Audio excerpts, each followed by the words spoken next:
కేరళ భగవతి జ్యోతిష్యాలయం ప్రేమ పెళ్లి సమస్యలు, భార్యాభర్తల గొడవలు, సంతానం, గృహ సమస్యలు, విద్య, ఉద్యోగం, వ్యాపారం, నరదృష్టి, నరఘోష సమస్యలు, సంభోగ వశీకరణ చేయబడును.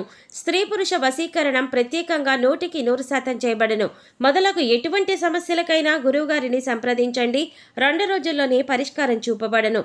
పండిత్ రమణాచారి. Cell number 9113881062. ఓం శ్రీ మాత్రే నమః. ఛానల్లోకి స్వాగతమండి. మరో 2 రోజుల్లో కుంభరాశి వారి చుట్టూ ఒక దేవత తిరుగుతుంది. అయితే ఆ దేవత ఎవరు, ఎందుకు తిరుగుతుంది, ఆ దేవత అనుగ్రహం కోసం మీరేం చేయాలి, అసలు మీ చుట్టూ దేవత తిరుగుతుంది అనటానికి సంకేతాలేంటి అనేటటువంటి ఆసక్తికరమైన విషయాలన్నీ కూడా ఈ వీడియోలో మనం వివరంగా తెలుసుకుందాం. కానీ అంతకంటే ముందుగా మీరు కనుక మన ఛానల్ని ఇప్పటివరకు సబ్స్క్రైబ్ చేసుకోకపోతే సబ్స్క్రైబ్ చేసుకొని పక్కనే ఉన్న బెల్ ఐకాన్ నొక్కి ఆల్ సెలెక్ట్ చేసుకుంటే మేమిలాంటి వీడియోస్ అప్లోడ్ చేయగానే ముందుగా మీకు నోటిఫికేషన్ వస్తుంది. అలాగే వీడియో నచ్చినట్లయితే లైక్ చేసి మీ ఫ్రెండ్స్ అండ్ ఫ్యామిలీస్కి షేర్ చేసుకోవటం మర్చిపోకండి. ఇక వివరాల్లోకి వెళితే, ఈ రాశి వారి చుట్టూ ఏ దేవత తిరుగుతోంది అనే విషయాన్ని తెలుసుకోబోయే ముందు మీరు జీవితంలో కొన్ని విషయాలను నిర్లక్ష్యం చేయకూడదు. ఇలా చేసినట్లయితే కనుక జీవితంలో ఎన్నో కష్టాలను, నష్టాలను ఎదుర్కోవలసి ఉంటుంది. కాబట్టి వాటి నుంచి బయటపడటానికి ఆ విషయాలను నిర్లక్ష్యం చేయకుండా ప్రతి అంశాల్ని కూడా ఆచితూచి ఆలోచించి నిర్ణయం తీసుకోవాలి. ఆ విషయాల గురించి మనం వివరంగా తెలుసుకుందాం. ప్రస్తుతం ఉన్న పరిస్థితుల్ని అనుసరించి కొన్ని సందర్భాలలో తోచింది చేసే విధంగా మీరు ప్రవర్తిస్తూ ఉంటారు. అటువంటి పరిస్థితుల్లో మార్చుకోకపోయినట్లయితే జీవితంలో కష్టాలను ఎదుర్కొంటారు. అందుచేత ప్రతి ఒక్క అంశాన్ని క్షుణ్ణంగా పరిశీలించి నిర్ణయం తీసుకోవాలి. ఆలోచనలు స్థిరంగా ఉండేలా ప్రయత్నించాలి. ఒక నిర్ణయం తీసుకుంటే దానికి ఖచ్చితంగా కట్టుబడి ఉండాలి. ఈ అంశంలో మీరు మీ ప్రవర్తనను సవరించుకుంటే కనుక జీవితాన్ని ఆనందదాయకంగా మార్చుకోవచ్చు. ఈ రాశివారికి జీవితంలో ఒడిదుడుకులు ఎక్కువగా ఉంటాయి. అలాగే అధికంగా శ్రమించి తమ బాధ్యతలను నిర్వహించి ఉన్నత స్థానానికి చేరుకుంటారు. ఈ రాశివారికి మంచితనం, మానవత్వం అధికంగా ఉంటాయని చెప్పొచ్చు. ఇతరులు కష్టాల్లో ఉంటే ఖచ్చితంగా ఏదో విధంగా సహాయం చేయాలి అని అనుకుంటారు. వీరి దగ్గర ధనం ఉన్నా లేకపోయినా ఎదుటివారు కష్టాల్లో ఉంటే మాత్రం సహాయం చేయటానికి ప్రయత్నిస్తారు. ఈ రాశివారు న్యాయం అనేది ఎవరికైనా ఒకటే అనే ఆలోచన కలిగి ఉంటారు. అందుకే మీకు ఎలా న్యాయం జరగాలి అని కోరుకుంటారో అలాగే ఎదుటివారికి కూడా వారు నిజాయితీ పరులైతే వారికి ఖచ్చితంగా న్యాయం జరగాలి అని కోరుకుంటారు. ఈ గుణం కారణంగా ఎదుటి వ్యక్తులు మీకు ఆకర్షింపబడతారు. ఎప్పుడూ కూడా ప్రశాంతంగా ఉంటూ జీవితాన్ని ఆనందంగా గడపటానికి ఎక్కువగా ఇష్టపడతారు. ఎదుటివాళ్లు కష్టాల్లో ఉంటే సాయం చేయటానికి ముందుంటారు. కొద్దిగా సాయం చేయటానికి మీకు కష్టమైన పరిస్థితులు ఎదురైనా కూడా ఇష్టంగా సాయం చేయటానికి ముందుంటారు. ఈ రాశివారు ఎదుటివారిని చాలా తేలిగ్గా నమ్మేస్తారు. కానీ వారు మిమ్మల్ని మోసం చేశారని తెలిస్తే లేదా వారికి మోసపూరితమైన ఆలోచనలు ఉన్నాయని తెలిస్తే మాత్రం వారిని దూరం పెడతారు. అది బంధువులు కావచ్చు, మిత్రులు కావచ్చు, ఎవరైనా సరే వారిని దూరం పెట్టడానికి వెనుకాడరు. ఒకవేళ నమ్మిన వారి చేతిలో మోసపోయామని తెలిసినా కూడా మీరెక్కువగా రియాక్ట్ అవ్వరు. కానీ వారిని మాత్రం శాశ్వతంగా దూరం పెడతారు. ఇలాంటి మీకున్న లక్షణాలు మిమ్మల్ని అందరిలో కంటే కూడా ప్రత్యేకంగా నిలబడేలా చేస్తుంది. ఈ రాశివారికి బాల్యంలో కష్టాలు అధికంగా ఉంటాయి. అలాగే యవ్వన ప్రాయంలో కుటుంబాన్ని వదిలి దూరంగా ఉంటూ తమ బాధ్యతలను నిర్వహిస్తూ కెరీర్ని డెవలప్ చేసుకోవాల్సిన పరిస్థితులు ఏర్పడతాయి. స్నేహితుల్ని, బంధువుల్ని వదిలి కొంతకాలం దూరంగా ఉండవలసిన పరిస్థితులు కూడా వస్తాయి. ఇబ్బందికరమైన కుటుంబ పరిస్థితులు కొంతకాలం ఎదురవుతాయి. ఈ సమయంలో మీరు నమ్మిన వ్యక్తుల చేత మోసపోయే అవకాశం కూడా కనిపిస్తోంది. అందుచేత ఎవరు మనవారు, ఎవరు పరాయివారు అని గమనించాలి. ఎదుటివారు మన మంచి కోసం చెబుతున్నారా లేదా వారికి అందులో లాభం ఏదైనా ఉందా అనే అంశాలను కూడా మీరు గమనించాలి. ప్రతి ఒక్కరి మీద ఒక కన్నేసి ఉంచాలి. ఎందుకంటే మీరు నమ్మిన వారే మీతో స్నేహపూర్వకంగా మాట్లాడుతూనే మిమ్మల్ని మోసం చేసి మిమ్మల్ని ఇబ్బందుల్లో పడేసే అవకాశాలు ఎక్కువగా ఉన్నాయి.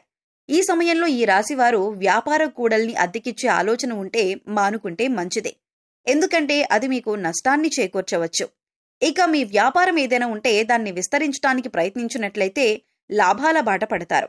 అలాగే వ్యాపారంలో ఎప్పుడూ అనుభవజ్ఞులను భాగస్వాములుగా చేర్చుకోవటానికి ప్రయత్నించండి. మీకు ఏదైనా సహాయం కావాలంటే అది చిన్నదైనా పెద్దదైనా కుటుంబ సభ్యుల యొక్క సలహాలు అలాగే వారి సహకారం తీసుకోవటానికి ప్రయత్నించండి. అలాగే ఈ సమయంలో మీరు డబ్బుని అప్పుగా ఇచ్చినా తీసుకున్న వాటికి కూడా సంబంధించిన పత్రాల గురించి చాలా జాగ్రత్తగా ఉండాలి. ఎందుకంటే ఈ సమయంలో మీకు షూరిటీ సంతకాల విషయంలో ఇబ్బందికర పరిస్థితులు కనిపిస్తున్నాయి. అయితే డబ్బులు ఇచ్చి పుచ్చుకునేటప్పుడు పత్రాలను జాగ్రత్తగా చూసుకుంటే కనుక ఎటువంటి ఇబ్బందులు ఉండవు. ఇక ఈ సమయంలో ముఖ్యంగా ఈ రాశివారి చుట్టూ ఒక దేవత తిరుగుతుందని చెప్పుకోవాలి. దీనికి గల కారణం మీరు ఇతరులకు నిస్వార్థంగా సహాయపడే విధానం కావచ్చు, లేదా మీరు నిష్కల్మషమైన మనసుతో అమ్మవారిని పూజించిన విధానం కావచ్చు, మీ దయాగుణం దానగుణం కావచ్చు. వీటి కారణం చేత అమ్మవారు ప్రసన్నమై మీ వెనకాలే ఉండి మిమ్మల్ని నడిపిస్తున్నారు. అందుచేత ఈ రాశివారు ఎదుటివారితో మాట్లాడేటప్పుడు కానీ, ఎదుటివారికి సహాయం చేసేటప్పుడు కానీ చాలా నిర్మలమైన మనసుతో చేయాలి. అమ్మవారికి కోపం తెప్పించే విధంగా మీరు ప్రవర్తించకూడదు. మీ దగ్గర లేని వ్యక్తుల గురించి మీరు తప్పుగా మాట్లాడకూడదు. కష్టాల్లో ఉన్నవారు మీ వద్దకు వస్తే ఈ సమయంలో వారికి లేదు అనకుండా మీకు వీలైనంతలో ఎంతో కొంత సహాయం చేయండి. మంచితనం, మానవత్వం వదులుకోకుండా ప్రవర్తించండి. ఇంటిని పరిశుభ్రంగా ఉంచుకోవటానికి ప్రయత్నించండి. అమ్మవారి కరుణా కటాక్షాలను పొందుతారు. ఇల్లు వాకిళ్లు శుభ్రంగా ఉన్న చోట లక్ష్మీదేవి తిష్ట వేసుకుని కూర్చుంటుందని పెద్దలు చెబుతారు. అలాగే ఇంటిని శుభ్రం చేసుకున్నాక ఇంట్లో సుగంధ ద్రవ్యాలతో ధూపం వేయండి. ఇలా చేయటం వల్ల అమ్మవారి ఆశీస్సులు మీ పైన ఎల్లప్పుడూ ఉంటాయి. అలాగే అమ్మవారు మీ చుట్టూ తిరుగుతోందని చెప్పటానికి సంకేతాలేంటో ఇప్పుడు చూద్దాం. ఇంట్లో ఎప్పుడు సుగంధ పరిమళం వస్తున్నట్లయితే కనుక మీ ఇంట్లో దేవతుందని అర్థం చేసుకోవాలి. తరచుగా ఇంట్లో పసుపు కుంకుమ వాసన వస్తున్నట్లయితే కనుక అమ్మవారు మీతోనే ఉందని అర్థం చేసుకోవచ్చు. అలాగే మీ ఇంట్లో తరచుగా గజ్జల శబ్దం వినబడుతున్నా కూడా మీ ఇంట్లో అమ్మవారు ఉన్నట్లు అర్థం చేసుకోవచ్చు. ముఖ్యంగా రాత్రి సమయంలో గజ్జల శబ్దం వినబడుతున్నట్లయితే కనుక అమ్మవారు మీ ఇంట్లో తిరుగుతున్నారని అర్థం. మనసు ప్రశాంతంగా ఉన్నట్లయితే కనుక దేవత మీ వెనకాలే ఉండి మిమ్మల్ని అనుగ్రహిస్తోందని చెప్పుకోవచ్చు. ఎందుకంటే కొన్ని సందర్భాల్లో కొంతమందిని చూసినట్లయితే ఎటువంటి ఇబ్బందులు కష్టాలు లేకపోయినా మనసు మాత్రం ఆందోళన పడుతూ ఉంటుంది. అలా కాకుండా కొంతమందిని చూసినట్లయితే ఎన్ని కష్టాలు ఉన్నా చాలా ప్రశాంతంగా ఉంటారు. మరి అటువంటి వారికి అమ్మవారి అనుగ్రహం ఉందని చెప్పుకోవచ్చు. ఇక ఎప్పుడూ ఎదుటివారి మంచి కోరుకుంటూ దాన ధర్మాలు చేస్తూ నిస్వార్థంగా ప్రవర్తించినట్లయితే కనుక అమ్మవారు మిమ్మల్ని తొందరగా అనుగ్రహిస్తుంది. అయితే ఈ రోజున మీరు శక్తి కొలది అమ్మవారికి పాయసం గాని పులిహోర గాని చేసి నివేదన చేయండి. అలాగే ఈ రోజున మీరు చేయకూడని తప్పొకటి ఉంది. ఈ తప్పు చేసినట్లయితే అమ్మవారి ఆగ్రహానికి గురవుతారని గుర్తుంచుకోండి. శుక్రవారం ఉదయం స్నానం చేసిన తర్వాత శుభ్రమైన ఎరుపు రంగు దుస్తులు ధరించి రోజంతా లక్ష్మీదేవిని స్మరించండి. యాలకులు మరియు లవంగం కర్పూరంతో వెలిగించి లక్ష్మీదేవికి హారతిచ్చి అన్ని గదుల్లోనూ ఈ ఆర్తిని చూపించండి. ఇలా చేయటం వల్ల మీ ఇంటి నుండి అన్ని రకాల ప్రతికూలతలు తొలగిపోతాయి. చెక్క పలకపై కుంకుమ పువ్వుతో స్వస్తిక్ చిహ్నాన్ని గీసి దానిపై గోమతి చక్రాన్ని ఉంచండి. తర్వాత దానిపై శ్రీ యంత్రాన్ని ప్రతిష్ఠించి పూజించండి. పూజ తర్వాత గోమతి చక్రాన్ని మీ పర్సులో లేదా డబ్బు దాచుకునే ప్రదేశంలో ఉంచండి. ప్రతి మంగళవారం ఈ విధంగా చేయటం వలన మీ సంపద పెరుగుతుంది. అలాగే మీరు కెరీర్ జీవితంలో విజయాన్ని పొందుతారు. అలాగే మీరు ప్రతికూల శక్తుల నుండి బయటపడటం కోసం ఇంటి గుమ్మం దగ్గరకు ఆవు వస్తే ఏదైనా మీకు శక్తి కొద్ది గ్రాసం పెట్టి 3 ప్రదక్షిణలు చేయండి. భిక్షగాళ్లు వస్తే వారికి ఏదో ఒకటి ఇచ్చి పంపండి. కానీ ఊరికే ఏమీ ఇవ్వకుండా పంపొద్దు. వారానికి 3 సార్లైనా సాయం సంధ్యా సమయంలో ఇంట్లో వ్యాపార సంస్థల్లో ధూపం తప్పక వేయండి. అలాగే మీ వాహనాలకు నిమ్మకాయ దండను కట్టండి. ఇలా చేసిన వారికి ప్రతికూల వాతావరణం తొలగి శ్రేయస్సు కలుగుతుంది.